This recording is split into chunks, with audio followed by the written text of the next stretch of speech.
At this time, I'm going to ask Linda if she'd come forth and light the candles.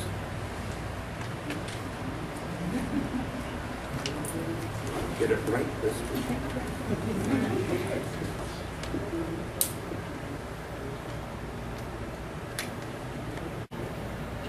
Reminding us of mind, body, and spirit.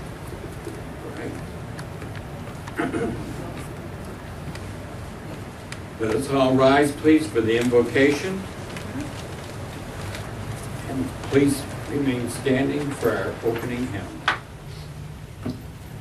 Infinite Spirit, Father, Mother, God, we give thanks for this union. We give thanks for the people that have gathered here today to receive inspiration from the lecture. We ask that our teachers and our guides come forth and be with us. And we give thanks unto God for this, and so it is, and so it shall be. Amen. Amen. At this time, we'll have a reading by our pastor, Reverend Steve Atkins. Morning. Morning. This is where I give a thought from my past week, observations I've made through my spiritual disciplines, and try to put happenings of my life in order through those spiritual disciplines. I'd like to start this one by reading out of the blue handout in the back one of the 10 Laws of Right from Emma Hardage Britton. It's number 6. In almsgiving or help, be generous. Visit the sick and comfort the afflicted in every manner that your means will allow and the needs of our fellow creatures demand. Over the years of working with people and working with family in different manners, this law has remanifested itself time and time again.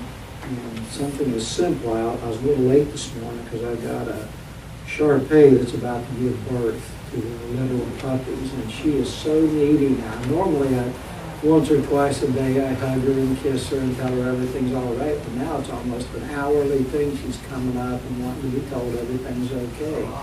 And people are a lot like that too, because when they're distressed, when they're unsure of the path of their life, they reach out and seek that reassurance, either directly from God or from people around them. And sometimes you get this, oh, it's not that bad. I knew somebody that one time, blah, blah, blah, blah, blah. Well, I remember something somebody told me one time. They said, if you're sitting in an emergency room and the person next to you's got their hand cut off, it doesn't help that finger that you got cut off hurt any less. So those kind of perspectives can help sometimes when you're in silent contemplation, but when it's right in your face right now, those kind of analogies don't work too well. When you're in pain and suffering and loss, you do reach out. You want to be comforted. When you're unsure, insecure, you want somebody to take the time to speak to you and reassure you. And I don't care who you are. I'm sure Gandhi needed that at some point in his life too. We all hit those times, and those are times of growth, times of stepping forward, times of trusting. And they're not by accident, and they're not punishment. It's time for spiritual growth when those things happen to us. So I just ask you to think about that. And that law of right says almsgiving or help as it comes before you to do. A word to a complete stranger in a line behind you that seems a bit distressed. Or somebody in traffic that seems to cut you off. You don't know where they're going. I remember one time somebody cut me off and the guy got really irate and slammed on his brakes in front of me at the light. I wasn't doing anything. I backed off. And he slammed on his brakes and got out and started shouting and screaming at me for driving so slow. He said, I'm on my way to the hospital to see my father who's almost dead. He's dying. And you're dragging along. And I said, well, that's one way to look at it, but you're wasting time standing here talking to me. But you never know what somebody's state of mind is when they encounter you. So your duty as a spiritual being is to draw to your spiritual teaching, not be drawn into the personal conflict or the personal issues before you. Study your spiritual teachings, whatever they are, whether they come from the Bible, the spiritualist text, or just general reading. Find those spiritual principles that guide you through your daily life, and they will always prove true. Thank you. As we prepare to go into the healing portion of our service, I ask that our healers take their places.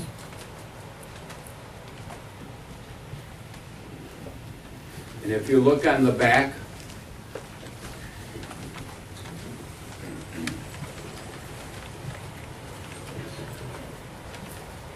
of your program, we'll ask the great unseen healing force, we'll say that prayer.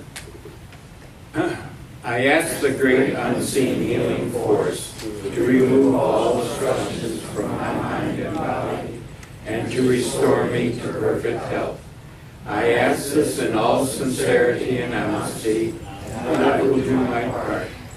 I ask this great unseen healing force to help both present and absent ones who are in need of help and to restore them to perfect health.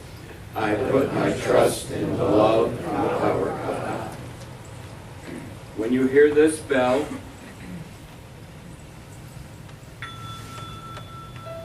that'll let you know that there is an open seat. If anybody would like to go over to the chairs at this time for a healing, they may do so. We have an open chair, so just find a nice comfortable position and close your eyes. And take 2 or 3 deep breaths.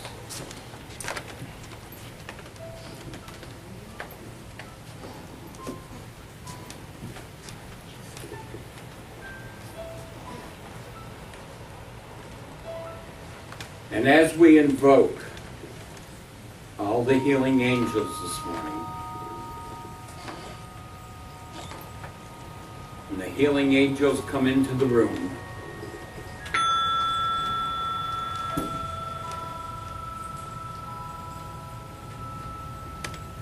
we begin to see the room, a beautiful red light flowing over the floor. And as this red light flows over the floor, it begins to flow up over your feet, the calves of your legs, your knees, your thighs, and your hips.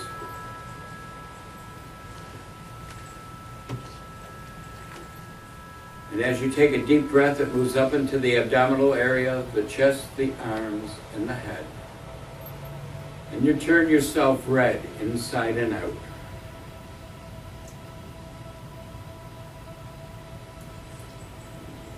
Breathing it in and out. Breathing in red light energy through your nose, and exhaling any red light energy of a negative nature out through your mouth.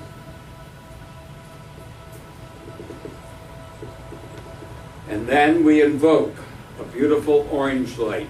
And the orange light flows over the floor, rises up over your feet, the calves of your legs, your knees, your thighs, and your hips. And as you take a deep breath, it flows up into the abdominal area, the chest, the arms, and the head. Allowing this orange light energy to permeate every cell and fiber of your being. If there's any pain or discomfort with the color orange, just allow it to wash it away.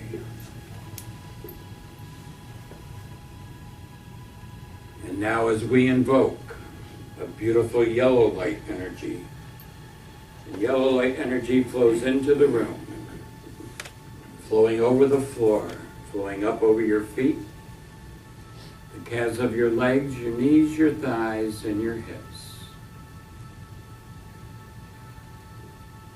As you take a deep breath, the yellow light energy moves up into your abdominal area, your chest, your arms, and your head. The yellow light energy works on all the internal organs. It is also the seat of emotions. Breathing in through your nose, positive yellow light energy, and out through your mouth, anything that's negative. And you feel yourself beginning to get lighter and lighter. Outside noises will not distract you from this meditation. In fact, outside noises will only help you to go into a deeper state of meditation. as we invoke a beautiful green light energy.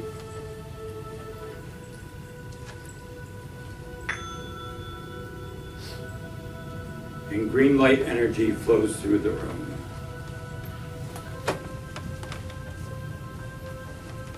It flows over the floor, rises up over your feet, the calves of your legs, your knees, your thighs, and your hips. And as you take a deep breath, it moves up into the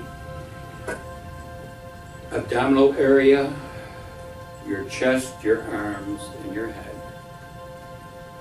The green light energy works on your heart and on your lungs, bringing those two areas back into proper perspective.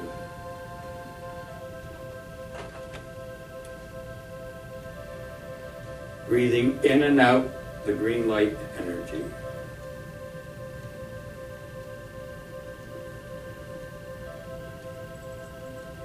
And now as we invoke a beautiful lavender light energy, and the lavender light energy flows into the room, flowing over the floor, rising up over your feet, the calves of your legs, your knees, your thighs, and your hips.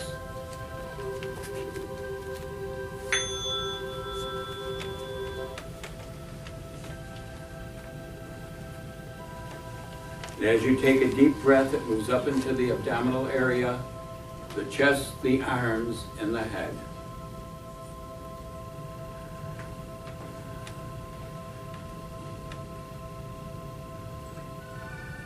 The lavender light energy is working on your thyroid, your parathyroid, and your thymus.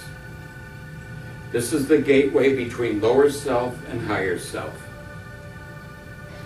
And you feel yourself going higher and higher, lighter and lighter. Totally at peace.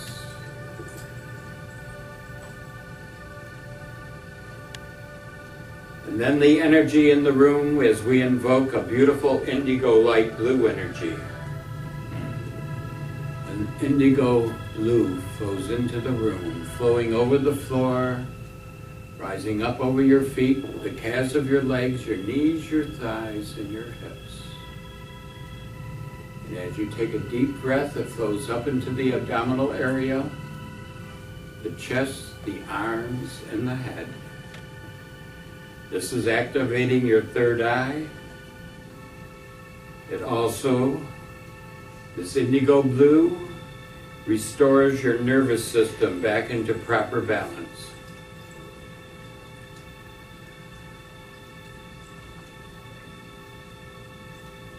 And now as we invoke an ultraviolet light or the violet flame or violet energies,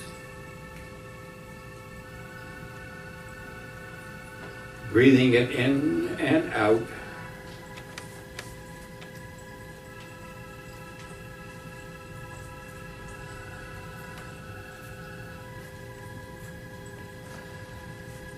And you feel this energy beginning to flow over the floor, flowing up over your feet, the calves of your legs, your knees, your thighs, and your hips. And as you take a deep breath, it moves up into the abdominal area, the chest, the arms, and the head. This activating your crown center, allowing free entry, out and in.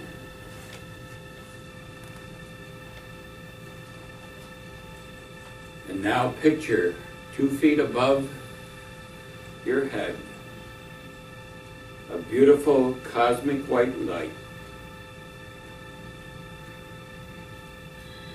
And as this cosmic white light begins to send down to you,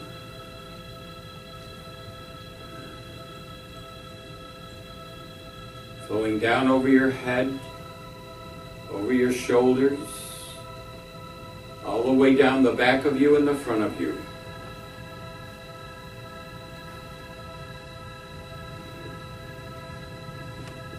Underneath your feet, so that you are a beacon of pure white light, healing white light, All the colors are flowing through you, around you, and about you. If you have any loved ones or friends who are in need of healing at this time, just mention their names to yourself. We also would like to take one moment to remember Barbara Rowe, who is in the hospital. Just allow the energy from this room to go out to Barbara and see her walking in the light, completely healed.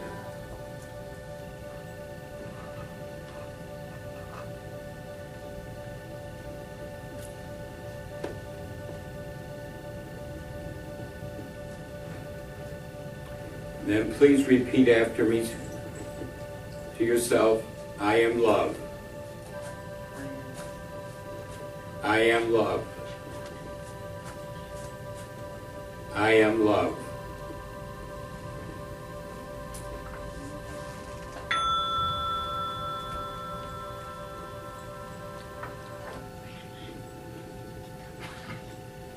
I am at peace. I am at peace. I am at peace.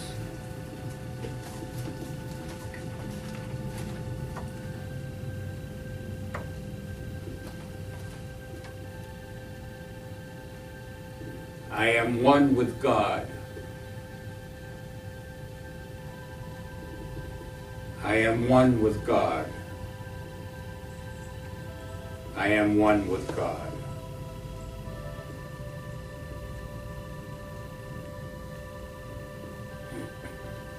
And now, let us invoke our teachers or our guides or a loved one in spirit. And before us, there's a beautiful golden gate. And we step through the golden gate. And we walk out. And before us is a beautiful, crystal clear lake. And we sit on a marble bench. And gradually,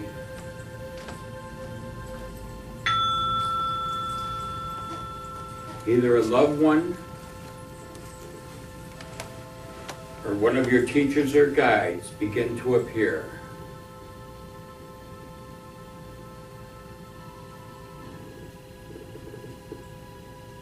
And they sit down next to you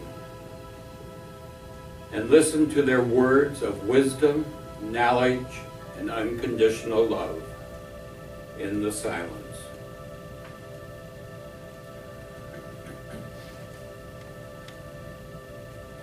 In the silence. In the silence.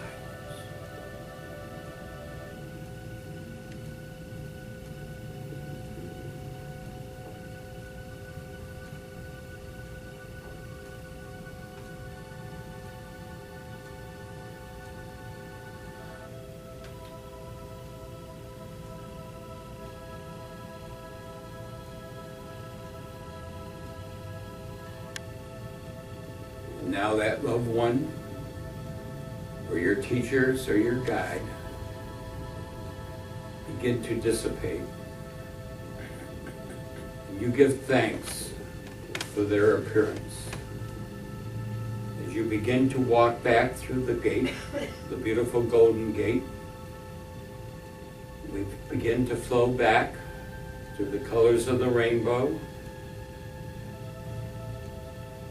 back through the ultraviolet, or the violet light, the indigo blue, the lavender,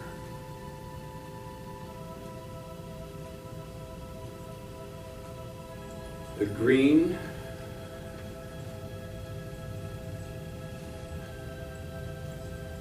the yellow,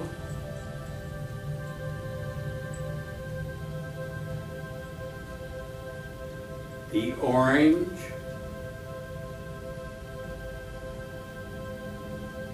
the red, the cosmic white light,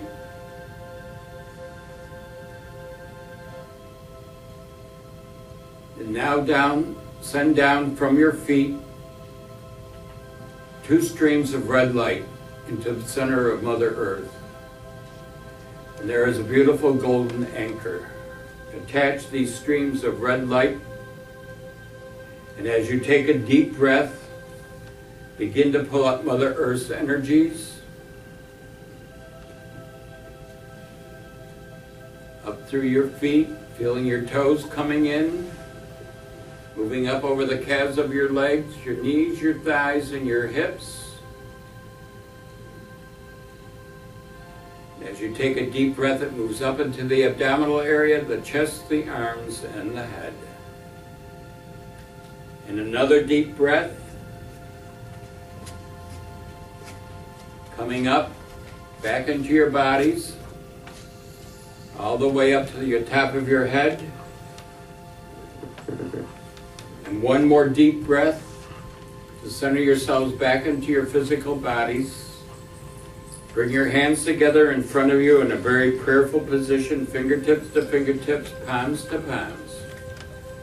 Everybody bring their hands together, fingertips to fingertips, palms to palms, up to their heart center. Give a prayer of thanksgiving for the energies that you've received to make your bodies whole and perfect. And whenever you're ready, you can take and place your hands over your eyes and slowly open your eyes, absorbing the healing light from your hands and bringing your eyesight back to proper balance. Whenever you're ready, you can remove your hands from your face.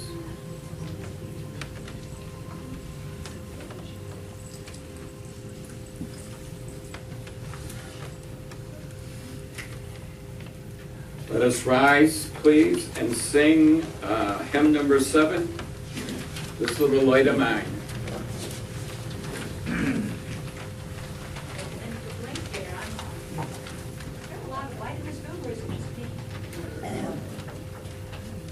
No, it's all of us. It's all of us. Y'all are radiating this big light. I'm like, whoa! And you can see yourself shining. It's amazing. Gorgeous. Hey, Wyatt, he's my associate music maker. I guess you've noticed him making the candles dance. This child has some amazing powers. He's also a musician. This little light of mine, I'm gonna let it shine. This little light of mine, I'm gonna let it shine. This little light of mine, thank you, Wyatt. I'm gonna let it shine. Let it shine, let it shine, let it shine. Everywhere I go, I'm gonna let it shine. Everywhere I go, I'm gonna let it shine. Everywhere I go, I'm gonna let it shine. Let it shine, let it shine, let it shine. Even in my home, I'm gonna let it shine. Even in my home, I'm gonna let it shine. Even in my home, I'm gonna let it shine. Let it shine, let it shine, let it shine. Thank you. You may be seated.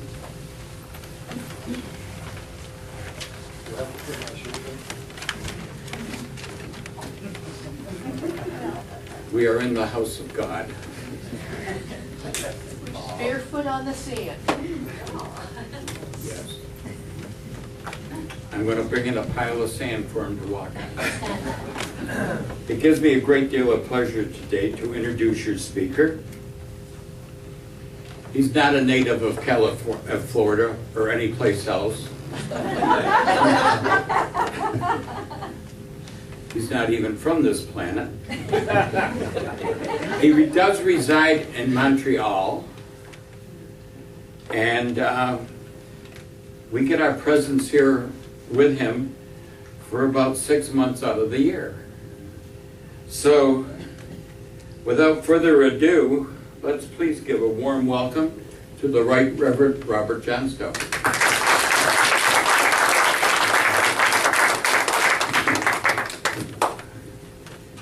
Thank you, and good morning, everyone. Good morning. It's such a pleasure to be here. And there's a kind of humor that we can use here that we can't really use anywhere else.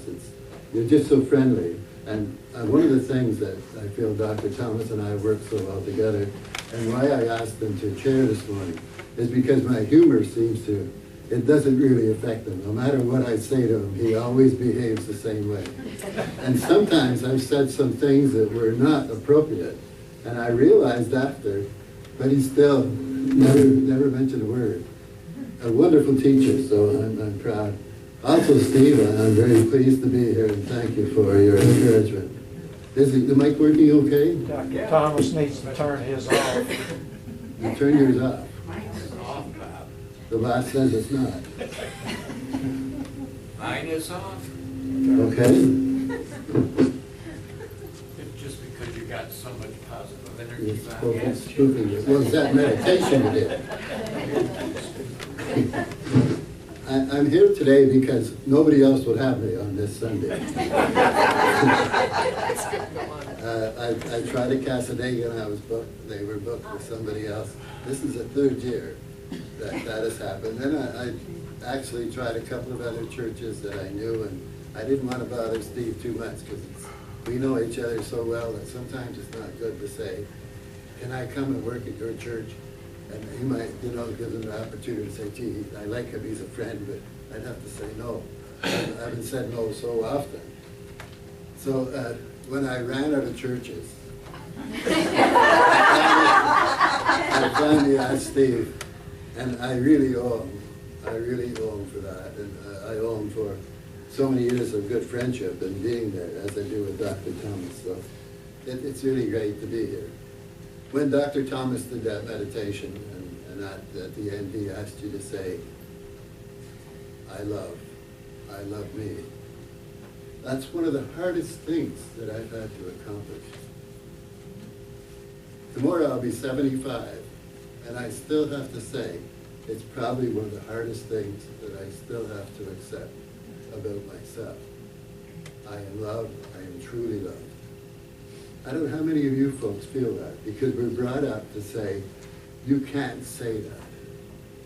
That's putting the oneness on yourself.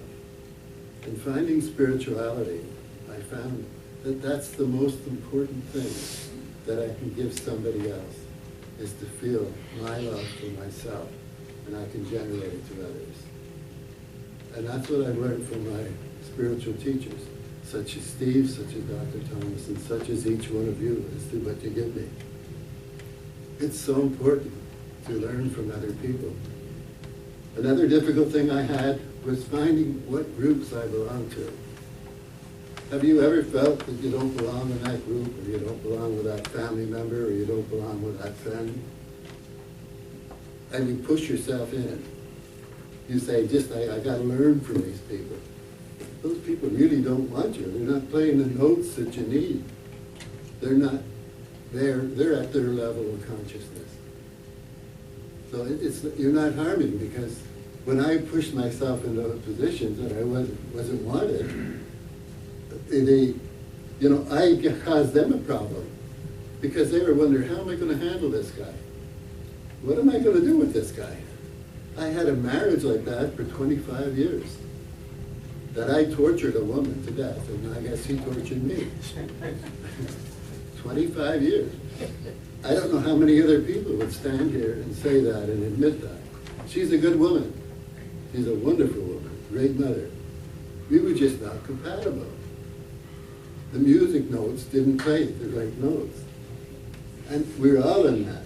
But we're brought up to love everybody, forgetting ourselves. How many people, their parents tell them, love yourself more than anybody else? I don't remember anybody ever saying that to me in my whole life. Well, how can anybody else love you if you don't love yourself? Aren't you the mirror of what you want to create? That's what I tried to be. And now I'm trying more and more to have people that appreciate whom I am and what I can do. The people that love my music, people that say you sing well. I sing terrible. But otherwise, that person would say, you see, this guy here.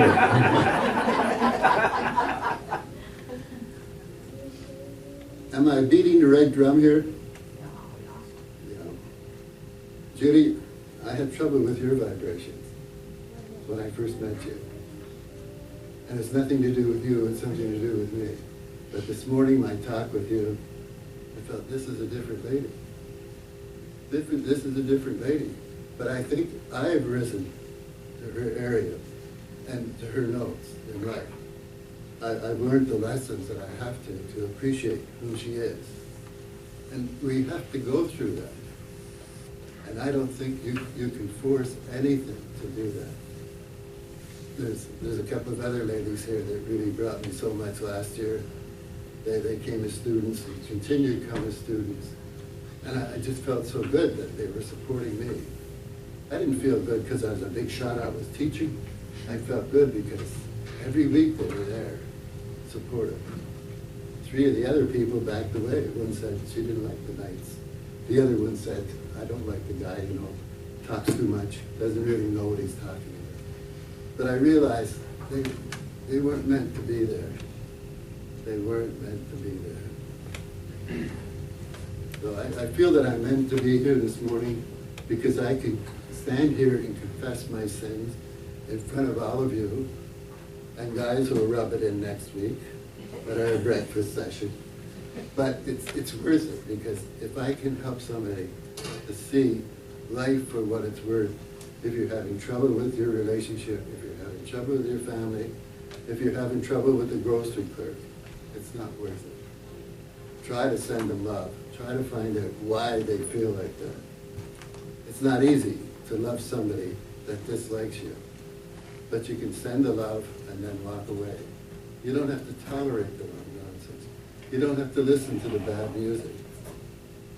Find the people that play the music that you enjoy. Tomorrow will be my 75th birthday. I don't look it, I know. And the 18th anniversary of my ordination. And I didn't get my ordination off the computer. I got it. It took me 5 years with a lot of heavy people that really played all kinds of music. So it was a real challenge. And I never felt wanted anywhere. I still have a little bit of difficulty with being part of the group. And I know it's because of my background, my spirituality, and I'm different. I'm different the way I think. So that makes it difficult. And I went to Chesterfield to get ordained because I felt they don't know me. They don't know my background. They don't have any prejudice. After 5 years, they got some, but but it was a wonderful experience. And I feel being accepted by your peers means a lot. And really it does. You must be accepted. The native group that you have, they accept you. You're the leader. And your Casey group, you folks have, you're accepted as a leader. And you attract the people that want to learn that. It's not for everybody, but it's for those people that have a need for it. Dr. Thomas attracts some guys that are really not the FBI people, that he gives them information that he shouldn't be talking about, and that he picks up from spirit, and now they're looking for him to find out where he got the information, wiretap. You going to Russia next time? Yeah. But I'm glad to be able to share this morning. My biblical influence, I love the Bible, I love Jesus, I love his light, and I love people that are evangelical, I really do, that really go into that business of jumping up and down. I love them. Because I feel that they're practicing their faith. They're doing what they believe. The Jehovah's Witnesses, the folks that practice Judaism, I love them all. I found my place. And I'm practicing what I believe. And I hope you'll listen to the drum that I'm playing. Thank you, and God bless you.